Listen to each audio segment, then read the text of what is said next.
Ahmad and I have paralleled in a lot of ways since like 2008 or 2009. And it's really interesting when you've been in the community for a long time, just to see like how people are coming up and then how many times you interact with them again. And it's really nice to kind of come full circle with everything. Ahmad is a marriage and family therapist with Seattle Counseling Services, and do I have a secret? You work mostly with the LGBTQ. All I work with. Excellent. And so Ahmad's going to talk to us about this. And without further ado, please welcome Ahmad, and sir, it's yours. Thank you.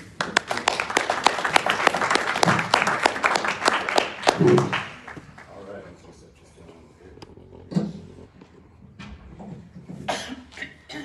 Good afternoon, everyone. I'm Ahmad Bennett. Just like Jeremy said, I am a marriage and family therapist at Seattle Counseling Service. It's the oldest LGBTQ counseling agency. We're over 52 years old, and we're global. And so a lot of the studies, the research, and work, this agency has a big part of that. So, so for context in this conversation, I don't identify with this community, but I still can show up and hold space. So that's what we're going to talk about. How do you hold space with a veteran whose intersectionality, BIPOC, LGBTQ, what have you? How do you hold space as someone that's different than you? So, without further ado, before I did all that, I was this kid. I served the United States Navy. I'm medically retired. I was a radar operator and a missile shooter. That's actually one of the live fires we were doing. And that's my first ship, the USS Abraham Lincoln. I joined the military at 17 years old. I didn't have a path. I didn't know what I wanted to do. I tell you one thing that never occurred to me, I can tell you something I've never said, is I'm going to be a therapist. The word that never came out of my mouth, right? I think a lot of us, I don't know if we all came up that way, but something or someone or a situation led us to the seat you're sitting in right now. So as context, as a veteran, I hold that space. As a BIPOC individual, I also hold that space. But when I come to therapy, how am I going to show up? How am I going to hold that? I don't know. As a client, you don't know what's going to come out of your client's mouth or your patient's mouth. That's me in a nutshell. And so, talking about biases, I think this is a kind of fun little presentation. We talk about inherent bias that we hold. This is one about the Navy. What my friends think I do, what my mom thinks I do, et cetera, et cetera. So when you're working with a lot of folks and different clients, you got to think about the biases that they hold, unconscious bias, and the ones that you hold as well as a clinician. You all have them. We all do, right? So just real quick, this is kind of highlighting. I'm pretty sure we all know this, but listen, just in case you don't. Military culture. It's very unique. It's very specific. It's part of a tight, cohesive group and unit. You never put yourself above the unit. The unit always comes first, or the mission always comes first. Yourself as an individual doesn't apply. And that's one of the first things you learn in boot camp. You're part of a larger unit, and you have a big part to play, and you got to make sure you show up. The unit goals are always ahead of one's personal goals, and you get emotionally invested. You're esprit de corps. You respect your unit. You have symbology of your unit that you still hold dear to you. So when your client comes in, they have a Navy identity, for example, and then there's their MOS, or their specialty, or their job. It's very important, and it's part of them. I wasn't just a radar operator, that was my life. I woke up thinking about how I'm going to blow shit up today. I went to bed, how I'm going to blow shit up today. I'm at lunch with my buddies, how am I going to blow shit up today? That is part of our culture. So, working with a lot of veterans, typically these are some of the mental health challenges we're going to see: PTSD, military sexual trauma, traumatic brain injuries, TBIs, and substance use disorder with comorbidities of depression, anxiety, all of that. So I'm sure all of you see this, well aware every single day. So norms. So, kind of talking this about a little bit, but the mindset of a veteran. So when I got out of the military in 2005, it wasn't by choice. I was injured. I had no idea as a 27-year-old young person what I was going to do. I never thought that far ahead. I had a career game plan that I was following, that I was successful, and then I get out of the military, and I'm like, nobody's hiring for radar operators. No one's looking for people to do the things I used to do. So I had to recreate my identity. It took me almost 5 years of just mental turmoil and transitioning. And I don't want to plug this, I guess I can plug this agency. This agency helped kind of bring me out of that. And I don't even know how I got a phone call, but I got a phone call from someone within this agency, and they put me on a path to healing. Over a decade later with mental health support services to the WDVA, I was able to kind of find my new mission and kind of re-identify what I need for myself and reorient myself. So you remember the addressing model that Jeremy was talking about? This is where it's going to show up, right? So when we're talking about veterans, you have to consider race, gender, the generation of veteran, the era of veteran, right? Because that means something significant. If I say if you're a Vietnam vet, that experience is much different than an OIF, OEF vet. When they came home, their experiences were much different, right? So we have to you gotta understand the nuance of that. Sexual orientation and identity. When I joined the Navy in 1994, don't ask, don't tell was a thing. It just came out. I didn't even know any better. I was just like, okay. The forms themselves still had the old questions asking about your identity. We haven't got the new forms yet. They just X'd them out. Don't answer that question, a mess. Just keep going, keep moving, right? So, we have to think about what you have to do, what you have to give up of yourself to serve in the military. What do I have to hide? What do I have to conceal? What do I have to go along with to be part of that unit? Sometimes it's good, sometimes it's not. So I'm going to do I like to do this little grounding exercise before we get started into the meat and potatoes of what I would like to share with you. If everyone could close their eyes, so I want everyone to close their eyes just for a second. This is going to help me relax too. We do some simple breathing, right? So I want you to breathe in through your nose. I want you to fill your lungs up with air. We're going to hold it for several seconds, and then we're going to exhale through our mouth, and I want you to use your diaphragm to kind of push it out, okay? So here we go. Let's breathe in. Hold in. Exhale. Good. One more time. Go ahead and breathe in. And let's hold that air. Hold it. Now let it out. Good job. Last time. Breathe in. Hold it. Now I want you to think why you became a therapist or a service provider. Now exhale. Just keep your eyes closed for a second. In your mind's eye, I want you all to think about the moment you decided to become a therapist or a psychologist, social worker, nurse. What was that instance? What happened? One day you decide to wake up and do something different. I want you to hold that. I want you to hold that. Now come back to the room. Everyone come on back now. I want you to hold that moment why you became a provider. Something showed up in you to empower you to go to grad school, take on the debt, write all the papers, read all the things, so you could prepare yourself to show up and serve. That's what I want you to hold that space when we talk about this conversation on how do we hold space and be present with our clients.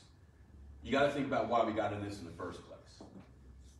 Because I tell everybody, as a kid, coming up as a young person, I never once thought I'll be doing this work. But trauma is an equal opportunity employer, and it shows up. That's why we do what we do. So, with that in mind, why is it so important? Long history of anti-LGBT bias in healthcare, including psychiatry, still continues to this very day. And I'm not even going to get to the political contemporary topics right now that's happening in other parts of the country. But you have to think about who's writing the policies and the doctrine, and who's holding these spaces of authority, and what are their biases saying, and how is that going to be reflected in their research? How is that going to be reflected in the write-ups, the presentations? It's real. I didn't even think about it like that until I started getting into this work, and you start reading. Look at the first DSM manual. It's like, oh my God, woo, right? So you have to understand that a lot of clinicians harbor anti-LGBTQ attitudes. And just because we're talking about this, the same could be said about any community. It's like we have to understand where the research comes from, where the writing is coming from. And Dr. Horsley did an amazing job just kind of setting it up on how culture shows up. This is the APA's official position related to homosexuality. And where's my notes here? I can see that. There's a part I highlighted, but I don't think I'm not going to read this whole thing. But basically, what they're saying, while recognizing that scientific understanding is incomplete and often distorted because of social or societal stigma, the APA holds the following position regarding same-sex attraction and associated issues. It is the APA's position that same-sex attraction, whether expressed in action, fantasy, or identity, implies no impairment per se in judgment, stability, reliability, so on and so forth. This is definitely, if you look at the older versions of DSM, 1, 2, 3, and 4, homosexuality was considered a mental health condition, right? Not until the DSM-5, and someone please correct me on that if I'm wrong, but the DSM-5, they started making those changes. That's when I came into this field, so I didn't know any better. But once I started looking back and reading what the original attitudes were, I was like, wow, how do you hold space if you don't even acknowledge them? How do you hold space if you can't even see someone? How do you do that work? I don't know how to do that. So when we're talking about the LGBT community, it's very diverse. And I'll be honest, when I meet with my clients, I mean, I knew enough to grad school and stuff. I didn't know how do you talk to this? I was very uncomfortable. I'm going to give you the tools and how you can show up. But these are some of the things that you're going to be thinking about. Everything from orientation, what does that mean? Homosexuality, heterosexuality, bisexuality, and so on. Gender identity, cisgender. I'm considered a cisgender black man, right? Or transgender, etc. Or fluidity. What does that mean? I had to ask my clients. I read about it, but what does that mean? How does that show up in your daily life? What does that look like when you're having to get medical care? When I talk to my trans clients, the horror stories of just trying to get hormones for the hormone replacement therapy, or just trying to find a doctor that doesn't want to stick them in a box or dismiss them because they're trans, it's traumatizing for a lot of my clients. When they have medical appointments, it's traumatizing. So how do you hold space with someone who's a professional and they don't even know how to classify you? Or they're not holding space to listen how they want to be seen, the client. So when someone doesn't want to listen, how do you provide care and services? Mental health disparities goes back to the research. Limited research involving gay and lesbian individuals, even less pertaining to bisexual, transgender population. A lot of research doesn't cover always marginalized communities. It's dominant culture that gets looked at as certain age groups, certain age ranges, certain communities will be selected for research. But not all that information is going to filter down to the most marginalized communities and are not going to be reflected in the research, thus not having the knowledge, clinical knowledge, how to show up. Several studies indicate higher risk of poor mental health, psychological distress, suicidal ideation, mental health disorders among gay, lesbian, and bisexual individuals. It's higher, the numbers are higher. Smaller community, higher numbers of reported trauma. Smaller communities, higher numbers of suicidal ideation. Let's think about that. So, that's great stuff, Ahmad. It's really great. I'm glad you put all that information up, but how do I use that? This is my toolbox. We have to have empathy. I think as clinicians, I would hope we all have empathy. Empathy is allowing you to put yourself in someone else's space and experience their life from their perspective. and kind of putting that bias away. Recognizing your bias, it's like, okay, I got to check that. I'm going to go ahead and engage with my empathy and hold space. And I want to hear what this person's experience is like. I want to know what it's like when you go to Fred Meyer and people are giving the stink eye. How does that show up for you? Rapport building. That's 99.9% of my job, is just building rapport. It's just holding space. I can't expect someone in my very first session, hey, great, you did all the assessment. Now tell me all your personal crap that, really just, you can't do that. Sometimes it takes me 3 sessions, sometimes it takes me several sessions. I work in community and mental health, right? So a lot of my clients, Medicare, Medicaid, they're the lowest tier. I have to hold that space, and I have to build that rapport because they're so used to being ignored, marginalized, like Dr. Horsteve talking about that doctor. When he went in, and he was like, yep, this is what we're going to do, blah, blah, blah, blah, blah. They're used to that kind of service. So I have to hold that space. Transparency. One of the first things I told my client, all my clients, I'm not part of your community, so I'm just going to be open. I don't know what I don't know, but I'm not going to put the onus for you to teach me either. I'm going to have to do some work on my own, and I have to get comfortable being uncomfortable. And I had to ask some very direct questions with my trans clients, like, can you help me? I don't understand what that means. I mean, I read about it. I don't know how that feels for you. Can you help me understand? Me being vulnerable as a clinician to my clients is the most powerful tool that I own. I make them the expert, because they are. It's their life, it's their experience. They are the experts. And that's how I approach it. When I sit with my clients, they're teaching me what it's like to be in their shoes every single day. And that requires a lot of empathy and vulnerability on my part. Because when it's like the white lab coat expectation, right? You went to the school, you did all the things, you should know everything. So, be vulnerable, be transparent. Where do I intersect with the client? Like I said, trauma is an equal opportunity employer. I know what it feels like to be ignored. I know what it feels like to be passed over. I know what it feels like to be shit on just by how I look. I take that into the session with me. I can speak to that. They can hear it and they can feel it, and likewise. So I'm serious. Find out where you intersect. If you're a sci-fi fan, we're talking Star Wars for half the session. It's Star Trek, actually. No, I'm sorry. Star Wars. If you're a music buff, guess what? We're talking music. I need to show you that I'm a human being. I do fun shit too. I like playing games. I like, beer tasting. I like all sorts of things. And guess what? So do your clients. So you get in where you fit in.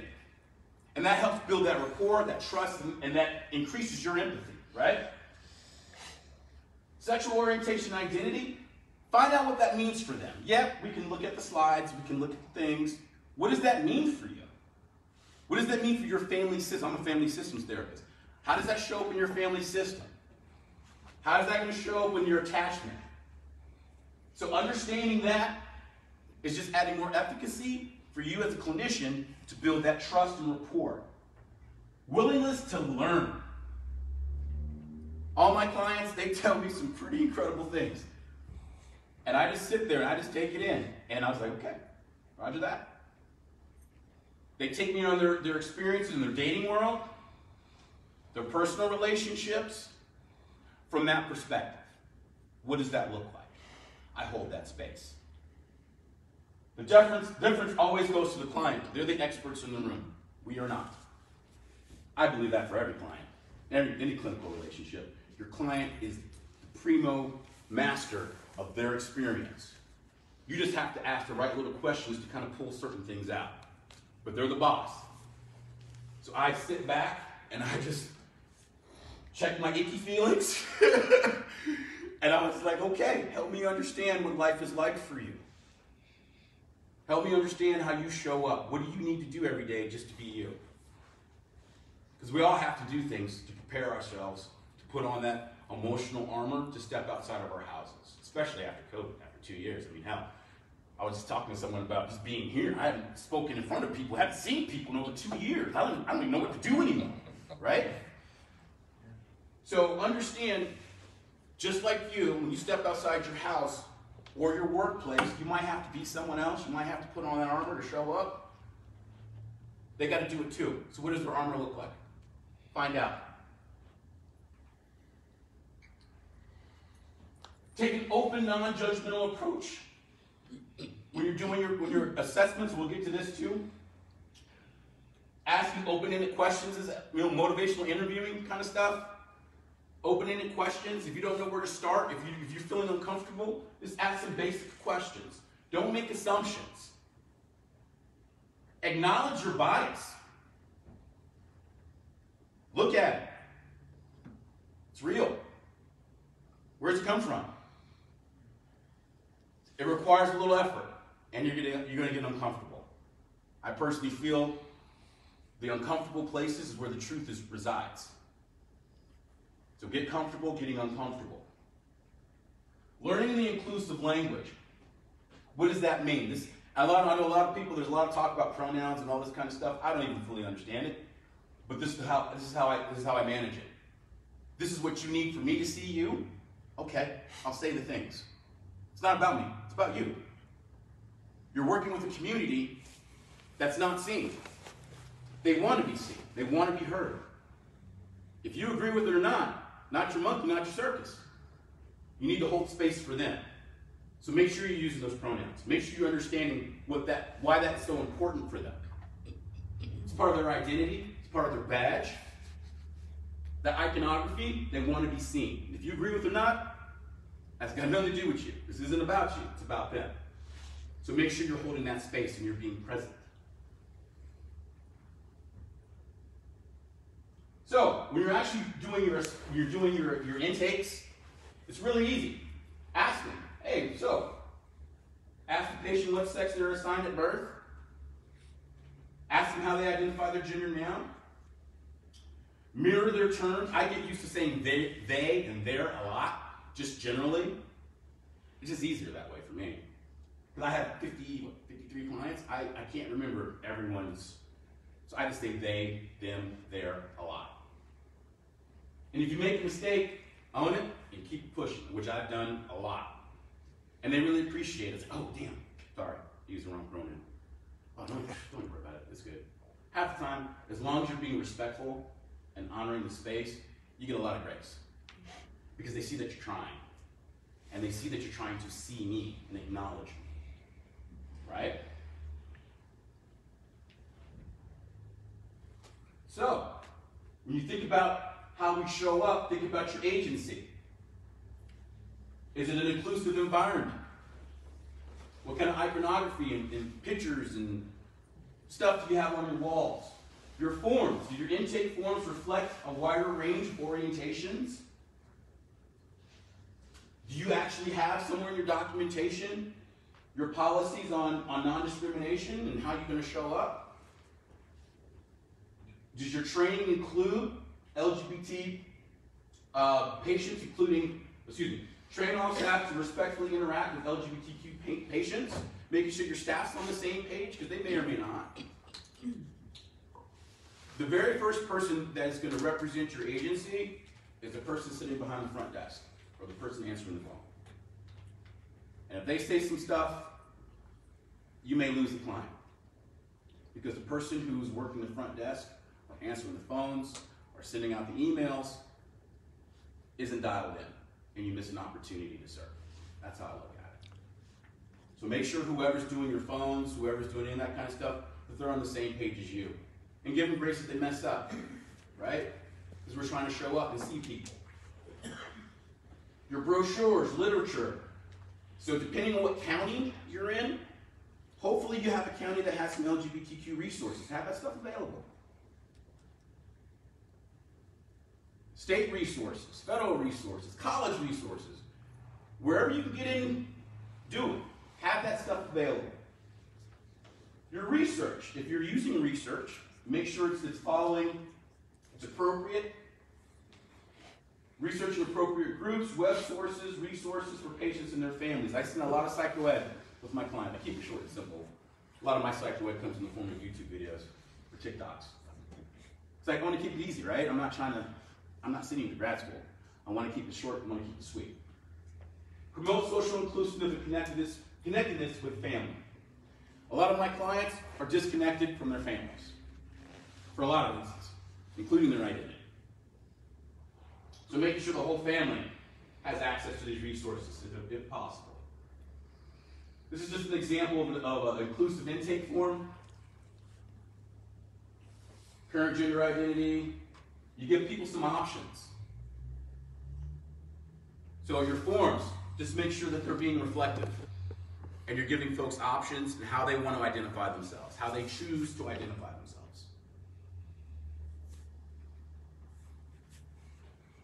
So here's from a research study from, I believe, 2016.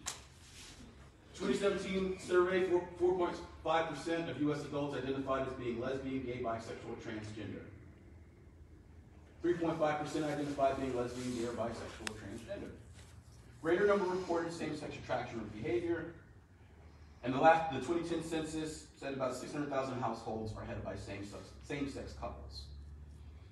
So when you're working with veterans who have the intersectionality of LGBTQ, you have a lot of other things you have to factor in when you're talking to them about the military service.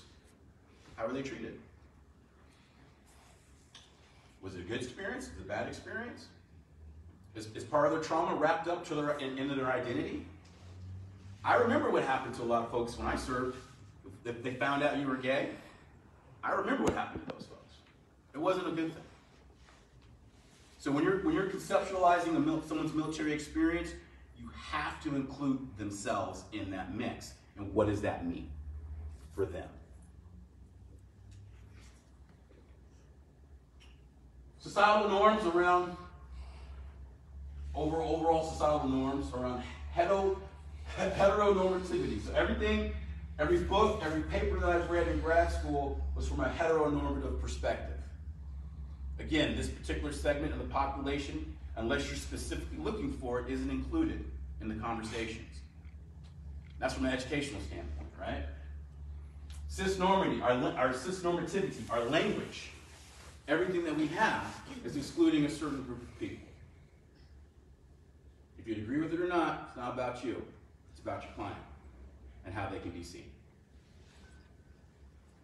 Heterosexism, it's a thing. Homophobia and transphobia, it's a thing. What does that mean? What does that mean in your community, and what does that mean for your client? And how do you support them when they deal with these things? What do you say when your client experiences homophobia? What do you say? If they experience transphobia, how do you show up? So these are the kind of things that I just want to just plant those seeds and think about, like, oh, okay, so you had an experience where you weren't seen, you weren't heard. How did that make you feel? But you can really go in and expound, and you can say, well, I understand what this means on paper. How does that mean for you? How does that correlate? How does that translate?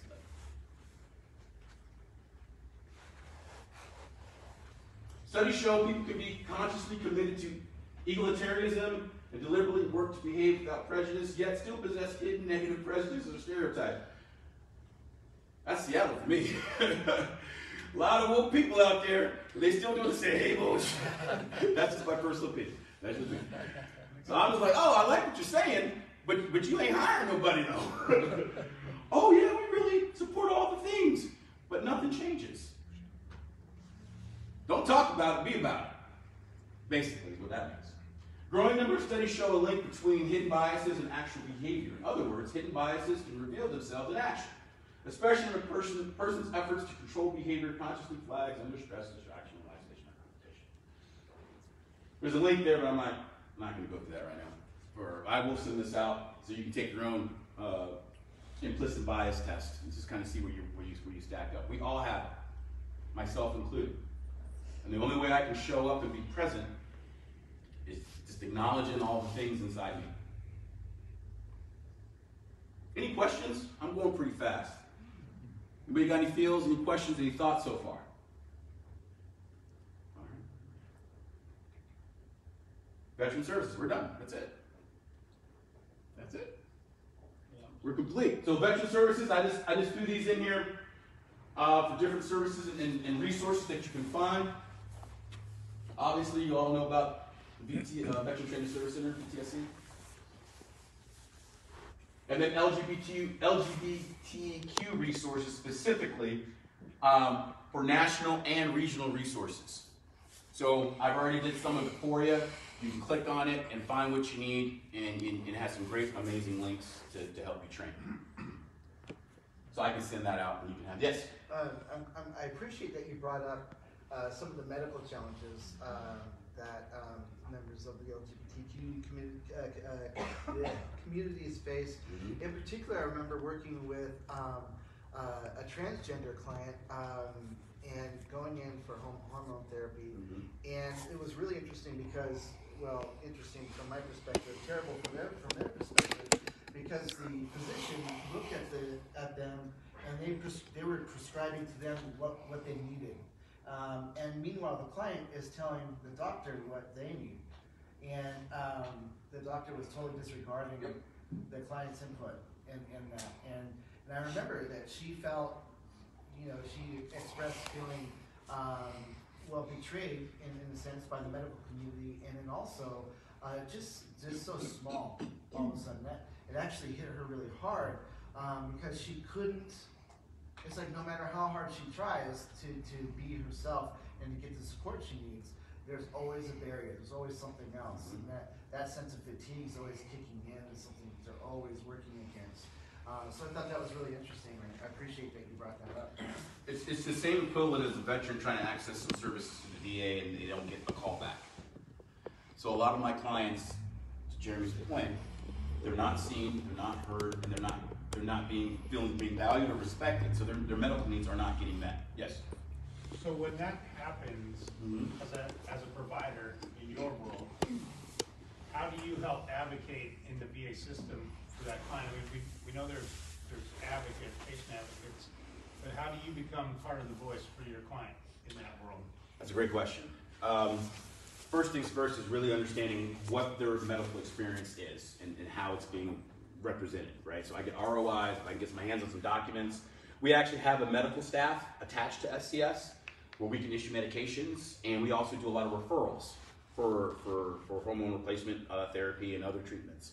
So send out that ROI and get those records so I can at least see what's being said, right? Because your client will have an expectation and say something, but it may be a little different than what the doctor is. So get your hands on the records first, so you know what you're dealing with.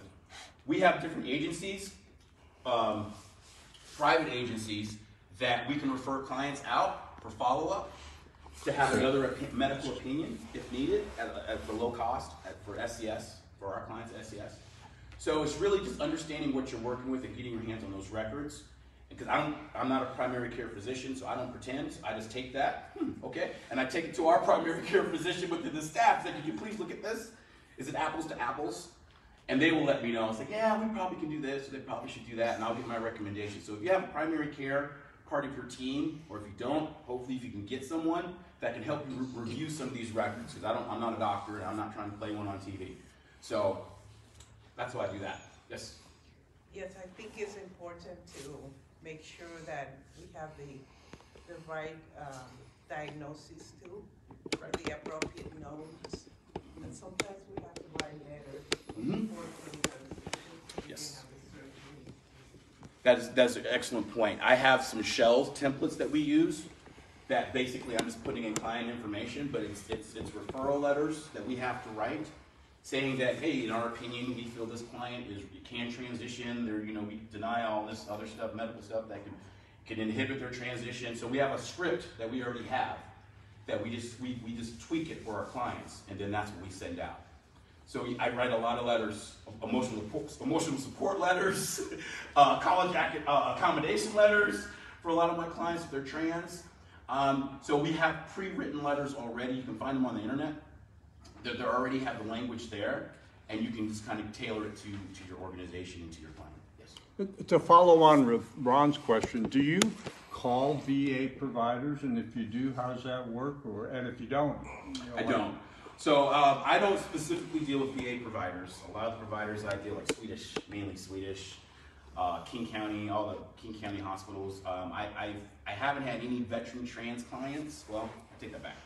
that are going through any transition that require me to call them. So that's a great question. I don't know how you would navigate that within the VA. Jeremy, can you answer that one?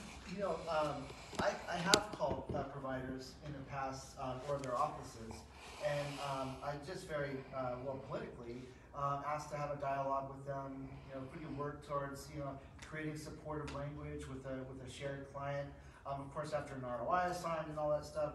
But from my perspective, creating dialogue, and also I think it's really important too because oftentimes patients, clients, like the normative is to go into treatment of some sort and look at the doctor, physician, psychologist, the counselor as the expert, and just go along with whatever's being suggested. So then I would encourage clients to advocate for themselves also, and help them develop language so that they feel empowered when they go in and not overwhelmed.